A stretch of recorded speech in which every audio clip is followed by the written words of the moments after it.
find the integral from 0 to 4 of x plus 1 over x squared plus 2x plus 3 dx.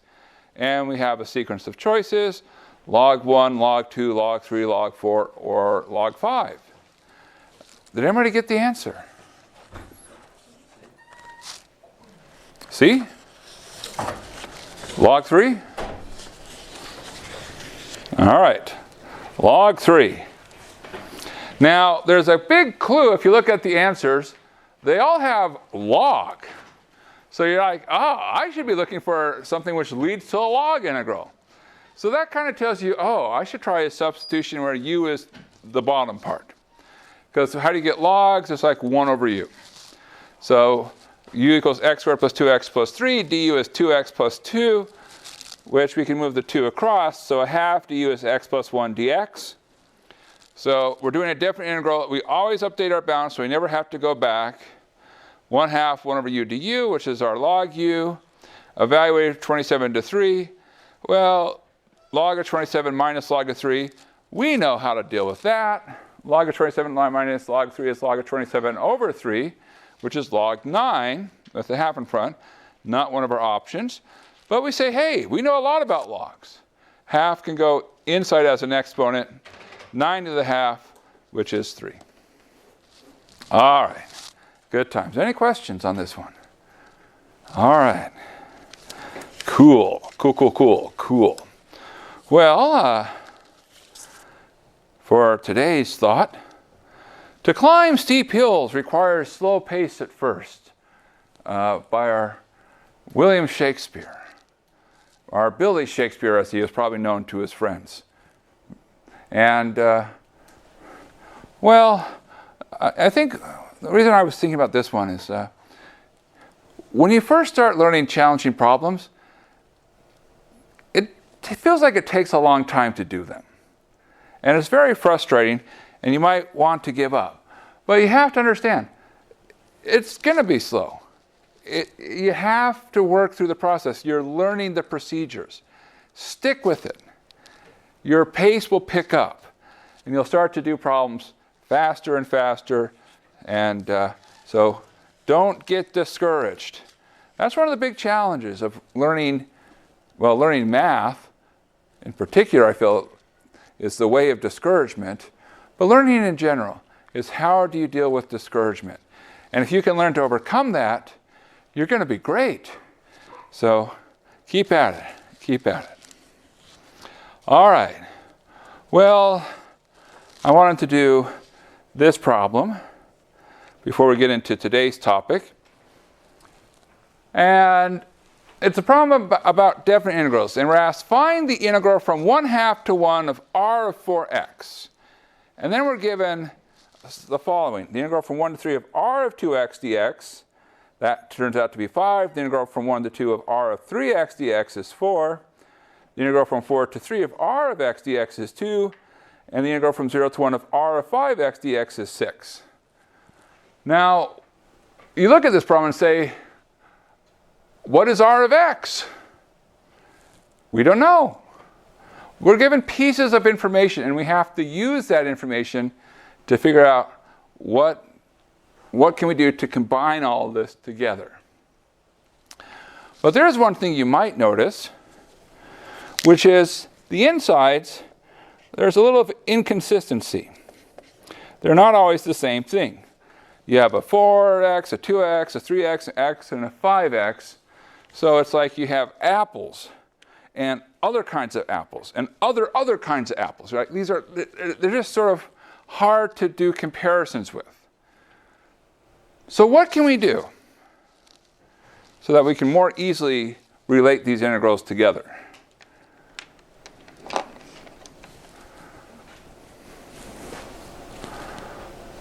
Yes? Well, but we don't know what big R is. So we have to be careful with that. So we have to take that with a grain of salt. Although that is an interesting way to think about this problem. It's not the way I'm going to do it, but it's an interesting way to think about it. Yes? Yes, you. Yeah. Oh, sorry.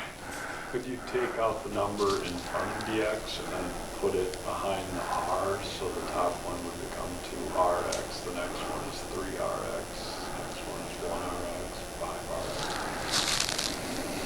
5rx? Well, so the problem here is we don't know what r is. For some functions, you can move constants through very easily. So if my function is like 6x, yes, I can move constants through. But a priori, not knowing what the function is, we basically, when you pass something into a function, it's, I don't want to say prison bars, that sounds very pessimistic, but it's like it's inside something. And so it's not so easy to take it out. So you have to respect that. Where you like flip like from 3 to 1 and then from 1, like where you like can flip them so they're all in like a line, like a number line thing?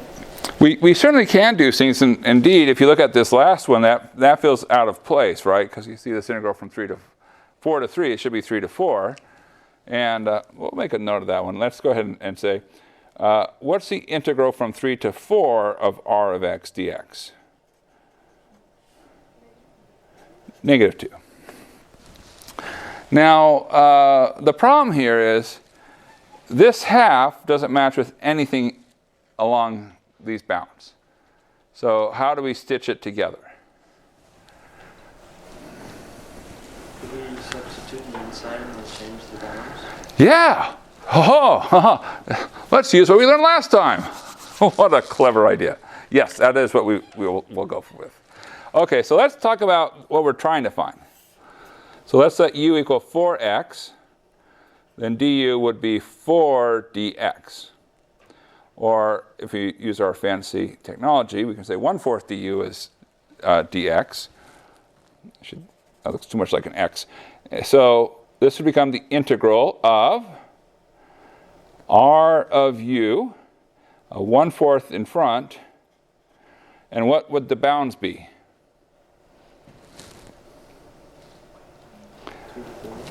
2 to 4.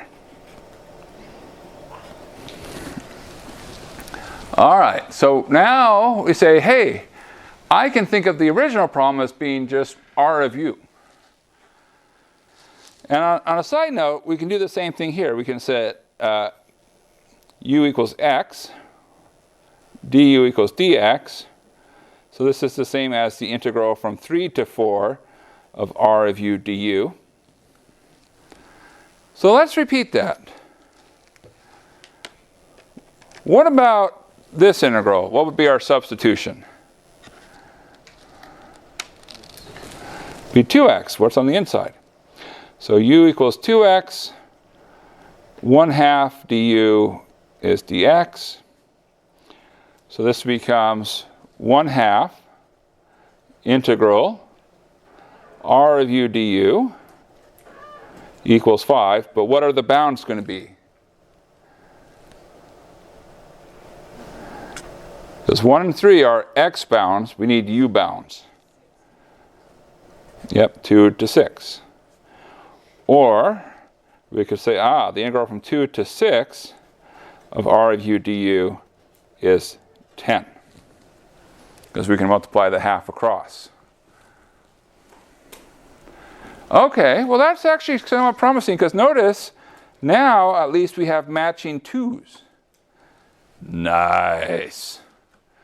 All right. Well, let's do another one. Okay. Here, our substitution, no surprises, 3x. Similar way, we'll get 1/3 du equals dx. So we get 1/3 integral r of u du equals 4, but what are the bounds?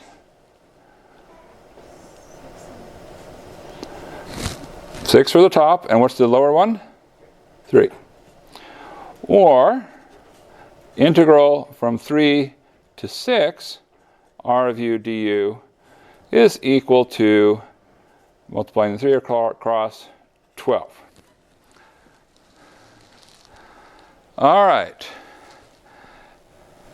And for fun, let's go ahead and do the last one so we can be like, yes, we have a full set. Got to get them all. U equals 5x. 1/5 du equals dx. So we're going to get 1/5 integral r of u du equals 6. The bounds will become 0 and 5, or the integral from 0 to 5, r of u du equals 30. Okay, so this feels better insofar as all the insides are matching. Now, what do we want to do? It was already mentioned. We want to combine pieces together, like if the bounds match. So is there a combination of some of these that we can say, if we put them together in just the right way, then everything works out?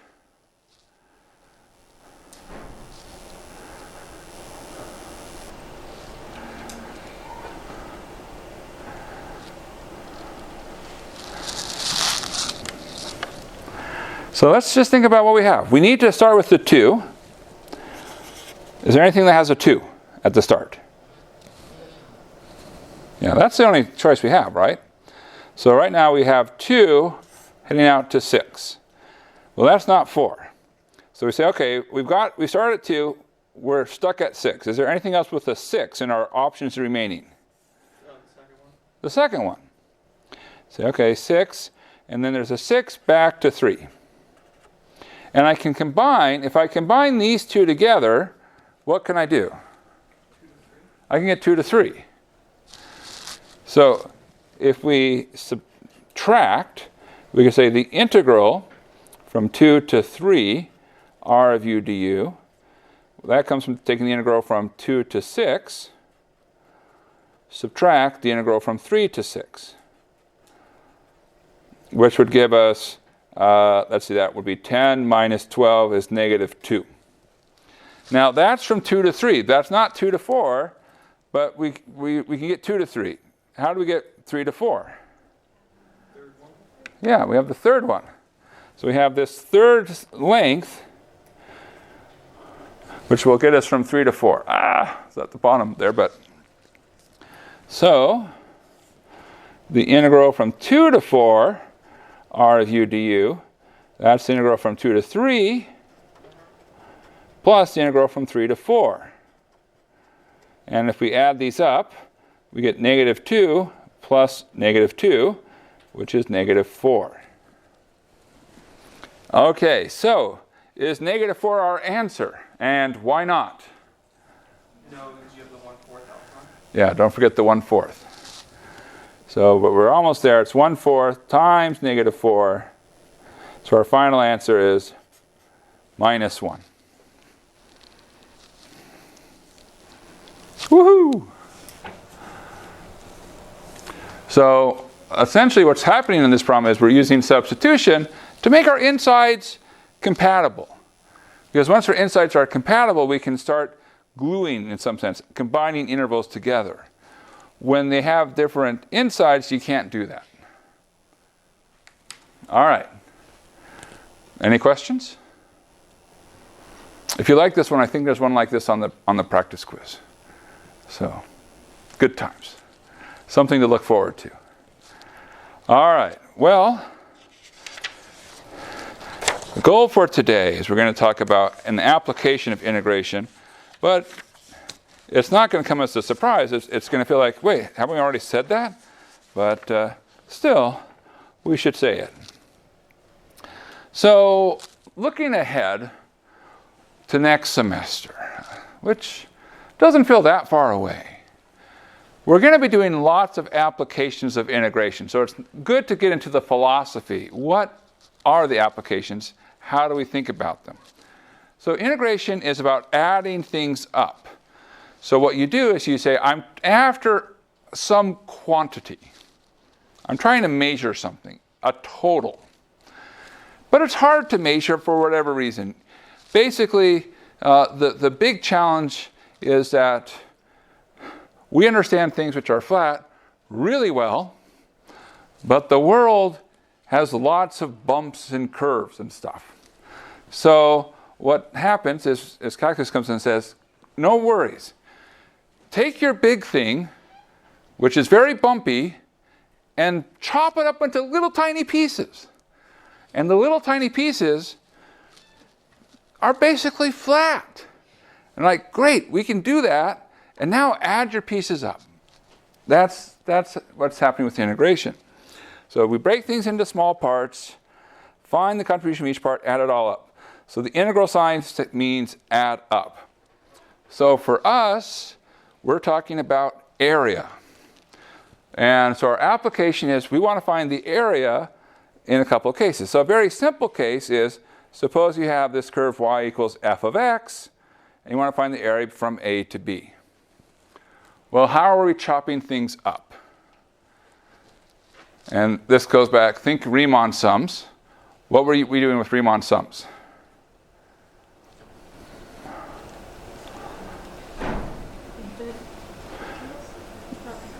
Right, but lots of rectangles, right? A big number of rectangles.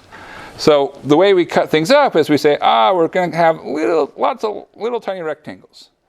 All right, so our area is, we go from our start to our stop, we're adding up. So think of integral, if you've ever seen integral, think of adding up. And height times width. So this is the area of a little rectangle. So we're adding up lots of little rectangles, and that will give us the area of our shape.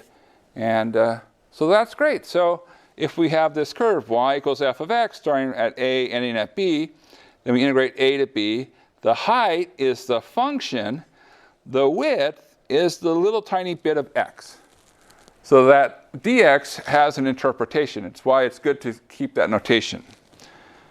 Well, that's one special case where we go from f of x down to the axis. But we can also talk about area between curves. So I have a function g of x on the top. I have a function f of x below it. And I want to say, what's the area between the two curves going from A, ending at B? Well, same philosophy. We're going to think about cutting this up into little tiny rectangles. We say, well, we need a height, top minus bottom. So whenever you're thinking height, think top minus bottom. Large value, subtract small value. So g of x is the large value, subtract f of x, which is the low value. And that's our height, add it up. Now, you can think of this in a slightly different way. You can think of this as, this is the integral a to b g of x dx minus integral a to b of f of x dx. Well, what would the integral a to b of g of x dx measure? It's the area under g of x. So it's sort of a bigger area, if you will. What's the integral from a to b of f of x dx? It's this sort of underneath area. So what does the subtract do?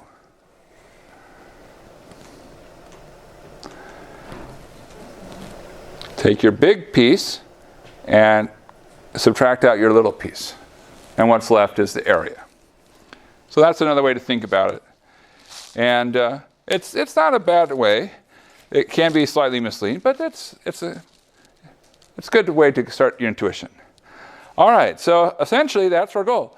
We're going to integrate height times width. That's the lesson for today. Height times width gives you area. All right. Now we have to do lots of examples. So any questions? Okay. Before we do that, I am going to add a word of warning. A lot of people leave Calculus 1 with the understanding, integrals are areas. No. Integrals are totals. One application is area, and it's a great way to build up your intuition, but integrals are about totals. And so you're going to start in next semester with doing weeks of different ways to interpret integrals. So by finding different totals, you can find different things.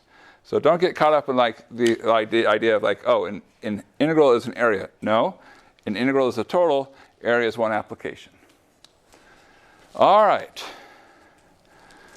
So if you're asked to find the area between two curves and it doesn't give you points, then you need to provide the points. So how do you find the points? Yeah, so intuitively what this is telling you is that you have the two curves and they somehow are intersecting. So y equals x squared, classic parabola shape. And y equals x plus 6 is a line. You go up 6, slope of 1. This is definitely not the right picture, but that's okay. We just need enough of a picture to get our intuition going. So if no bounds are given, provide the bounds. So we need to figure these points out. And was already mentioned, the way we find the bounds is set the curves equal. I know how to spell some days. Set curves equal to find bounds. Okay, so we have to say, when does x squared equal x plus 6? What can we do? Yeah, we can move everything to one side, and then we can say, we can do quadratic formula, but we believe in our math teachers. We believe in our calculus instructors. We believe that they are nice people that would not leave us high and dry, that would give us nice points to work with. So before you rush to quadratic formula, try to factor, because sometimes that's a little bit faster. Is there a way to factor x squared minus x minus 6? Yes, good. We need two things that multiply to negative 6 but add to negative 1. Positive. Positive 2 and negative 3. And we can check. X squared, good. Minus 3x plus 2x is a negative x, and that negative 6. So woohoo, nice. So that translates into the points negative 2 and positive 3. Negative 2 and 3. All right. So we're almost there. We now have our bounds. We know we're finding the area between the curves. So good for us. So we are almost ready to set up our integral. In fact, we basically are. I think there's nothing left. So integral from start to stop. What are we integrating?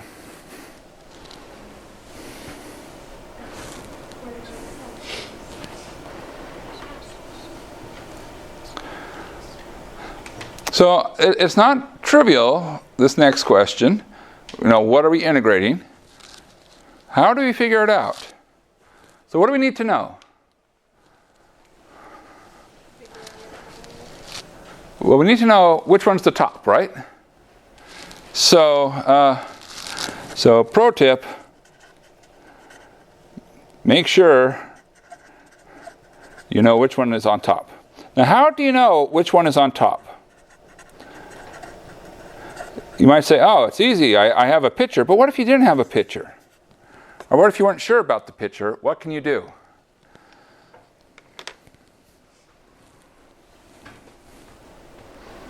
Test each value at a point. Yeah, well, we just need to pick one point in between negative 2 and 3. And 0 looks really convenient. And plug it in and say, which one is larger? Is 0 larger or is 6 larger? Yeah, I know, it's a hard question. But turns out 6 is bigger than 0. So x plus 6, this is our top. And x squared is our bottom. So it's going to be top, x plus 6, minus bottom. Now, on a side note, if you get it wrong, what will happen? You'll get a negative number, and you know how to fix it. You just put it in a whole bunch of negatives and say, I always meant to do that. But But yes, if you get a negative number, it means you didn't pay attention to which one's the top and which one's the bottom. All right, well, no surprises. We can integrate. Integral of x.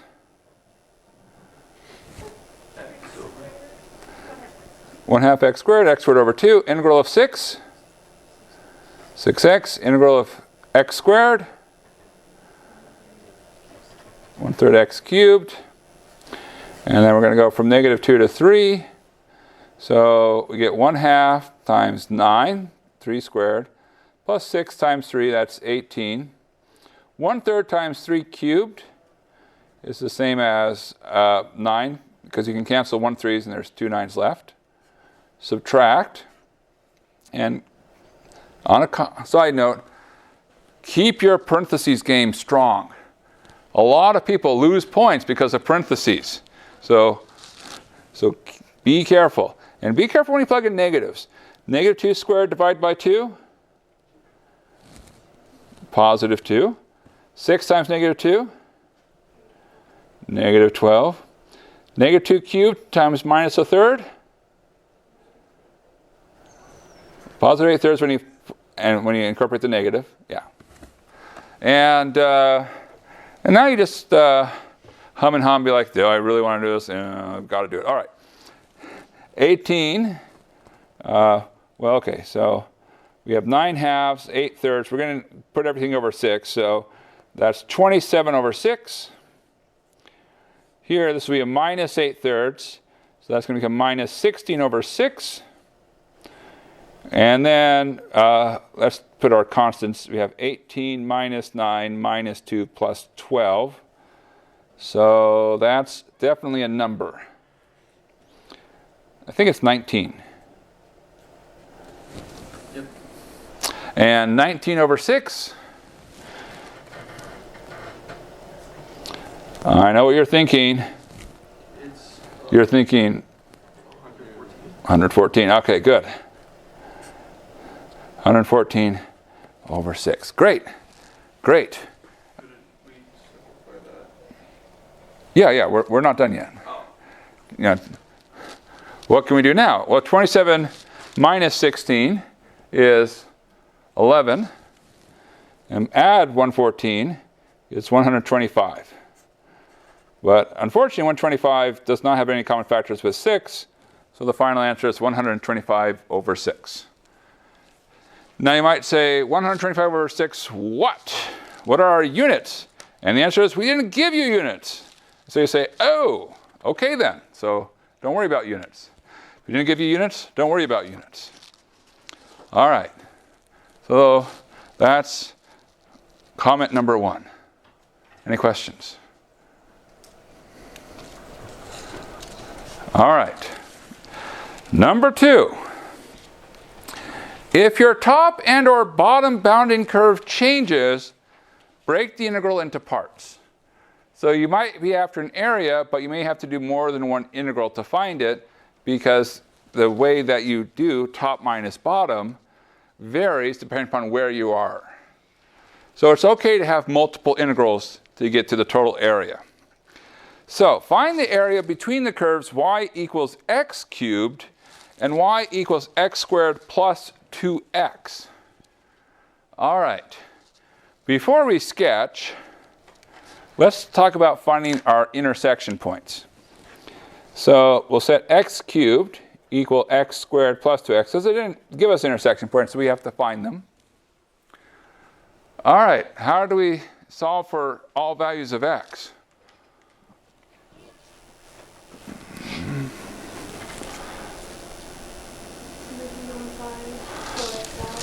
Okay, move things to one side. X cubed minus x squared minus 2x equals 0. We can pull an x out. X times x squared minus x minus 2 equals 0. Or, if we believe that our calculus instructors still like us, that x squared minus x minus 2 should factor. Does it factor? Yes. How does it factor? X minus 2, x plus 1. X squared plus x minus 2x is minus x and minus 2. If you use quadratic formula, no worries, you still get the same answer. But it's good to do a little bit of practice factoring. Okay, so notice something. We cross in 3 places. So last time we only crossed in 2, so this is going to be a little bit more interesting. Okay, so what do we look like? Well, the cubic function x cubed looks a lot like, well, it looks like x cubed. So there's our y equals x cubed. X squared plus 2x, what does that look like?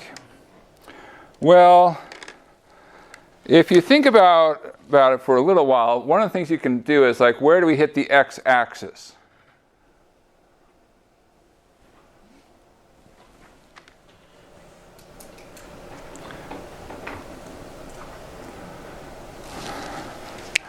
And we hit it at 2 and at 0. So it's going to be a parabola that comes down and it comes up. Now, what's hard to see is that my picture is messy because I drew it wrong, but there is an intersection point over here. So there's intersection. I've drawn this wrong. No, this is at positive 2. Yes. Good. 0, positive 2, negative 1. And then this intersection is at negative 1. Okay, so we have 2 slivers of area.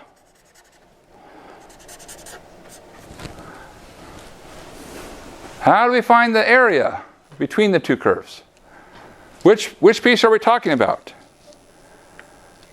It's both of them. So we have to add these 2 pieces together. All right. Well, how are we doing on time? We'll set it up. Integral from negative 1 to 0 plus integral 0 to 2. Because those are the places where we change. We have a change of behavior at 0. That's why we're cutting it into 2 pieces. Let's start with the integral from 0 to 2. Which one is on top? And are you sure? X squared plus 2x. X squared plus 2x? Okay, why are you sure x squared plus 2x is the one on top? Just the x-axis. Well, you could say, because you have a bad drawing, Stephen, you put it on top. That's true. It is a bad drawing. How can you be certain? Like, I'm paranoid, I'm in a test, I want all my points. What do I do? Plug something in the function between 0 and 2. Yeah, plug something in. Now, in our case, if we're going 0 to 2, right, we just need to go, what's the convenient number between 0 and 2? Don't plug in 0, don't plug in 2, because they meet. Plug something strictly in between. Is there a nice number between 0 and 2? 1. So plug in here, 1 cubed is 1. Plug into this side, 1 plus 2 is 3. Which is on top? The cubic or the quadratic? Quadratic. So it's high, x squared plus 2x, minus low. Now, between negative 1 and 0, which one's on top? And how do we know?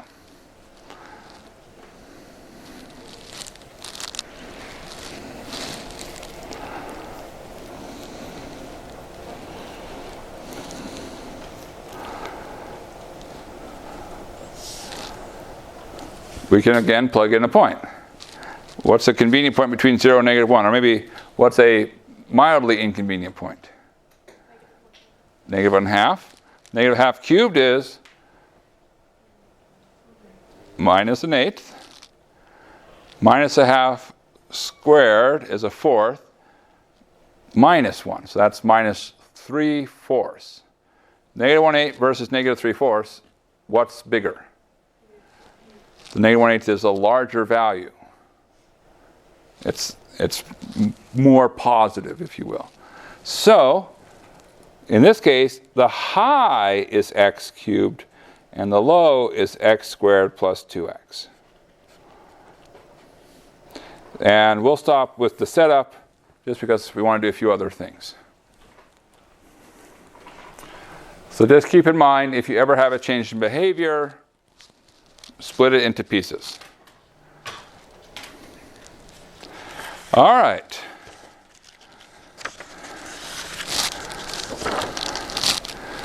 The third idea we should mention is that the same principle works if we integrate with respect to y instead of integrating with respect to x.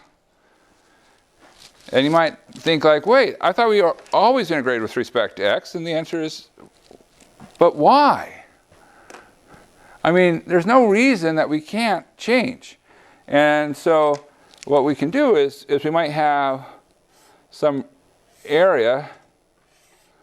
Let's say we have the curves y equals x squared, y equals square root of x, and we wanted to find this little piece here. Well, you could say, well, let's integrate with respect to x. And in that case, what you're doing is you're thinking about cutting it into small vertical rectangles. And then you're going to take high value minus low value, top minus bottom.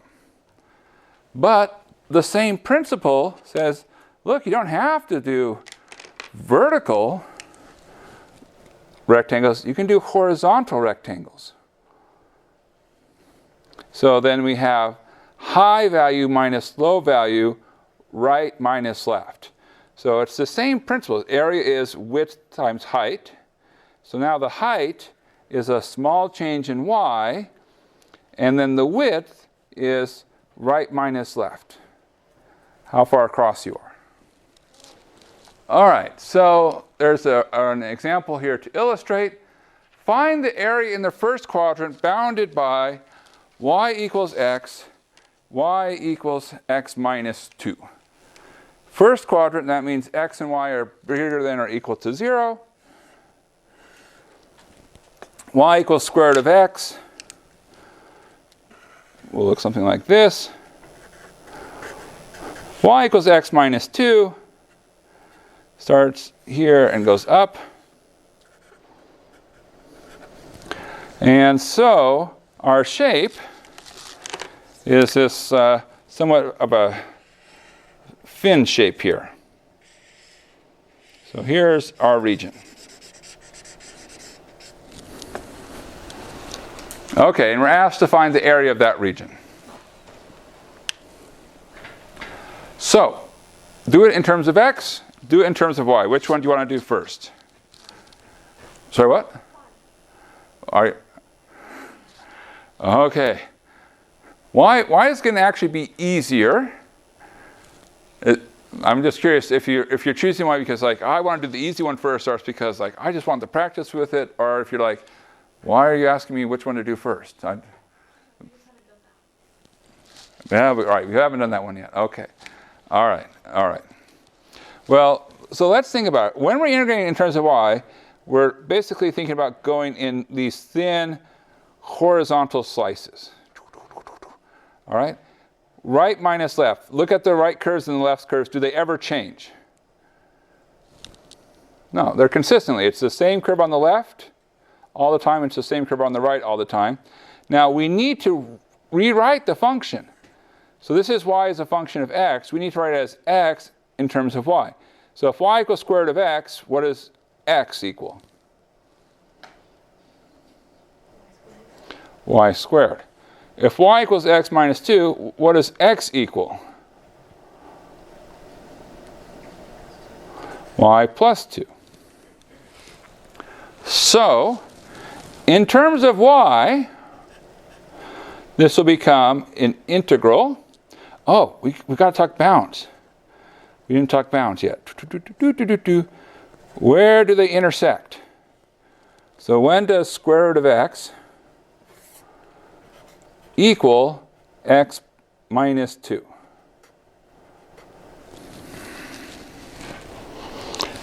If you don't like that problem, because that's when the x's line up, you can think of it as when does y squared equal y plus 2? Can you see any values for y where this is true? I mean, we can go through and run it, the quadratic, but if you can see a value, then we'll just take it. Sorry, what? Are you sure it's not the other way around? So what happens if we plug in 2 for y? You get 2 squared and 2 plus 2. Aha! Match! So, very badly placed. Okay, so this is at y equals 4. And then here, this is at x equals, let's see, what would it be? X equals,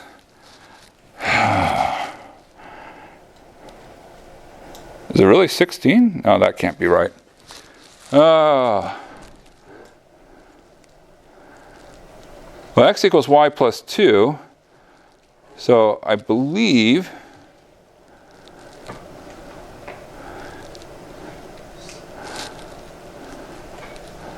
oh, sorry. I said y equals 2. So x equals 4. Well, I don't know why I wrote down y equals 4. When you plug in 2 in here, you get 2 squared, which is 4, equals 2 plus 2, which is 4. And that's your xi. So yeah, so y equals 2, x equals 4. I apologize for that. Double check. It's easy to make mistakes. All right. So in terms of y, what's our lowest value for y to what's our highest value of y? We need our bound, start to stop. 0 and 2. What is our, now thinking slicing, right minus left, high minus low. What's our high value? Our high function. So we need it in terms of x equals. So it would be y plus 2. What's our low function? Y squared. Okay, so there's our setup. So if we go ahead and compute this, we get 1/2 y squared plus 2y minus 1/3 y cubed. Evaluate from 0 to 2. And that would be 2 plus 4 minus 8/3, which is 10/3.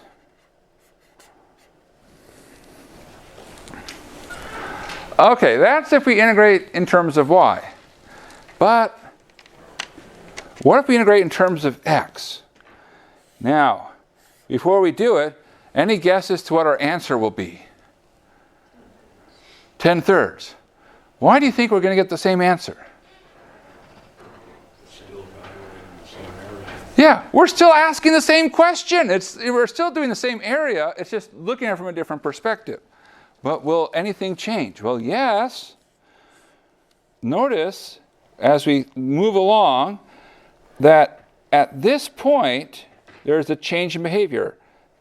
Before that, top minus bottom, the bottom is the axis. After that, top minus bottom, the bottom is the line. So this is one where you have to split it up into 2 integrals. So you'd have to go from x equals 0 to 2, top, square root of x, minus bottom, plus 2 to 4, top, square root of x, minus the bottom, which is now x minus 2. All right. So that's the setup. That will give us integral of square root of x. That's really x to 1/2, so you get x to the 3/2 times 2/3. Evaluate from 0 to 2, plus 2/3 x to the 3/2 minus 1/2 x squared plus 2x. Evaluate from 2 to 4. All right, well, let's look at this first integral. When we plug in 0, we get 0. Ah, good. when we plug in 2, we're going to get 2/3 times 2 to the 3/2, also known as 2/3 times 2 to the 3/2. It doesn't simplify. And at this point, you're like, that's not looking like 10/3, Steve. We have a second integral to go. Don't worry. All right, 4 to the 3/2. Do we know what that is?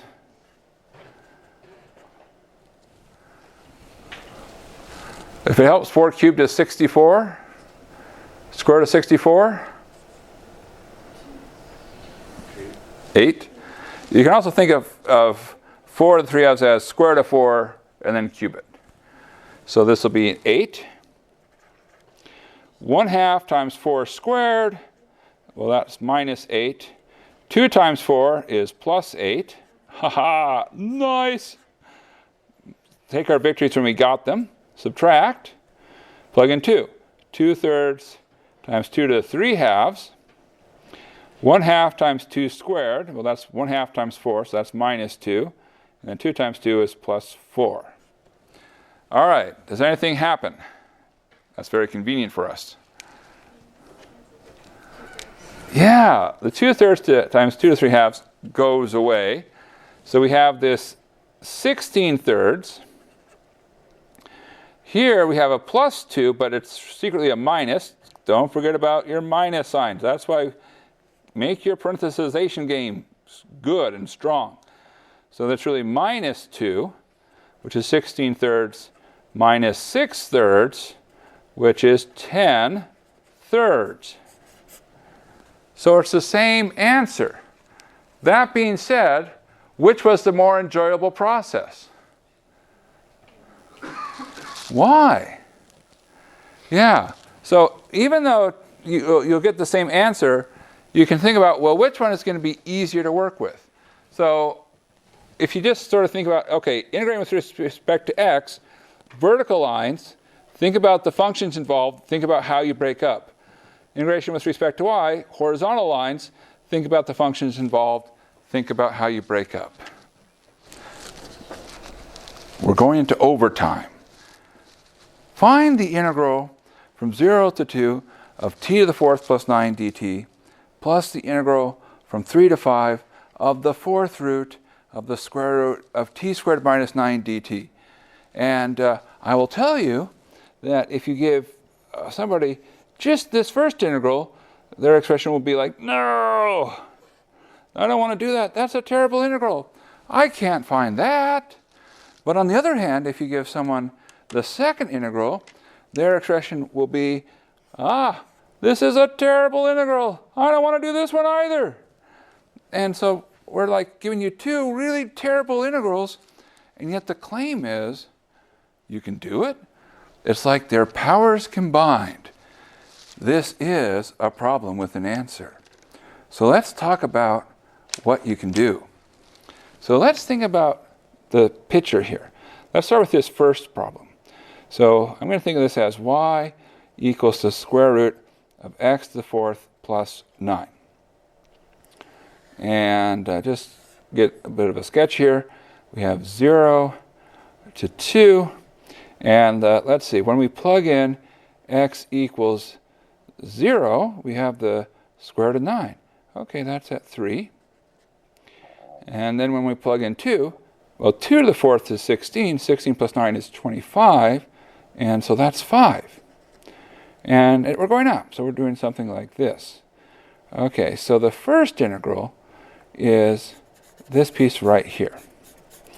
Now, at this second, we're like, yes, great, but how does that help us? Well, do you notice something? 3 to 5? What? That's weird. That's really weird. And now, like, these functions are kind of close-ish to each other. So what if we solve this for x? Okay, square both sides. Y squared is x to the 4th minus 9. Plus 9. Then you subtract. X to the 4th is equal to y squared minus 9. Or you can say, x is the 4th root of y squared minus 9. That looks a lot like that function. And what does that correspond with? Well, that corresponds to this piece right here. So, in other words, if we think about this as an integral with respect to x, we're finding this little piece. If we think about this, instead of thinking dt, think about dy, we're finding that little piece. But then we say, well, wait a second, they fit together like a puzzle. And in particular, the puzzle it makes, it's a very simple puzzle, 2 pieces. It's a 2 by 5 square. So the answer is 10. So there you go. Yeah, that one's a fun one. And okay, last thing, multiple choice. For which value of c is the area above y equals x squared and below y equals c equal to 36? And you have some choices, 6, 7, 8, 9, and 10. If you haven't tried it yet, pause for a second.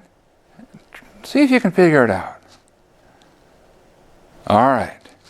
So, what's the answer? A, B, C, D, or E? D. C equals 9. What's the idea? Well, you have y equals x squared, y equals c. So we're finding this piece of the parabola. So we say, well, where do they intersect? X squared equals c, so at plus minus root c.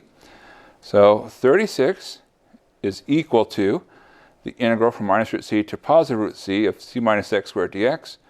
But now, just to help simplify things, this left side has the same area as that right side. So let's just double the integral from 0 to root c. This is symmetry. We can do the integral, and we end up with 4 thirds c to the 3 halves. That's equal to 36. Solve for c. So multiply both sides by 3/4. C to the power of 3 halves is 27. Take both sides to the 2/3 power to get 9. And there you go. There you go. All right. That's it. Good luck. Bye.